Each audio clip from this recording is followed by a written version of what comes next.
এইভাবে এক পবিত্র দিবসরে আমি भारतर नागरिक भाव में प्रतिज्ञा ग्रहण करवा आम राष्ट्र संवैधानिक अधिकार और दायित्व प्रति सचेतन रहा भारतर अभिवृद्धि शिकार उद्देश्य आमर कर्तव्य परिपालन करवा।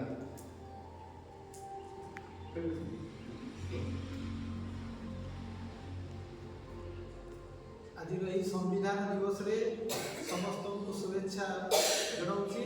सम्माननीय अध्यक्ष, प्रिय छात्र माने तुमने इतिहास पृष्ठा को अवलोकन कले जानी जे 1947 मसीहा अगस्ट 15 तारीख दिन भारत स्वाधीनता प्राप्त होते भारत को शासन करने कौन नीति निर्धारण कर तेणु प्रथम थर भाव में डॉक्टर बी.आर. आंबेडकर नेतृत्व में संविधान रचना कर सिद्धांत ग्रहण करागला एवं ये जो संविधान प्रणयन पाई गोटे बड़ कमिटी गठन कर से कमिटी विभिन्न देश बुली विभिन्न देशर संविधान को पर्यालोचना आलोचना करी सारांश को ग्रहण करा आम भारतर संविधान लेखागला एवं आज जो पुण्यतिथि 26 नवेम्बर यह हूँ संविधान प्रणेता जहाँ को father of Indian constitution Bharat संविधान जनक बोली कह जाए डॉक्टर बी.आर. आंबेडकर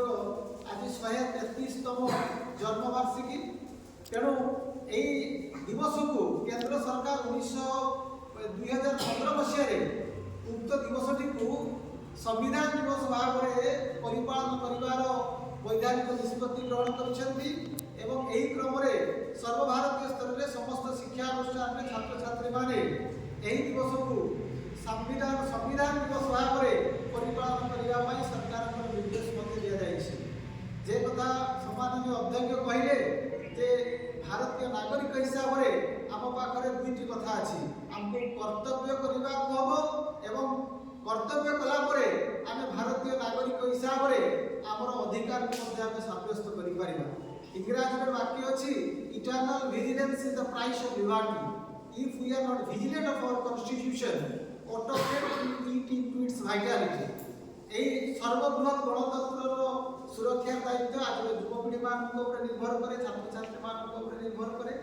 तेणु यही पावन दिवस रे आम महाविद्यालय उपस्थित थिबा समस्त छात्र छात्री माने बद्धपरिकर हवा उचित आम देहर शेष रक्त बिंदु थिबा पर्यंत यही कष्टलब्ध स्वाधीनता सुरक्षा यार समृद्धि एवं सम्मान आम समस्त उत्तरदायी हवा एवं यार आम देशर विकास आम समस्ते प्रतिज्ञाबद्ध हवा।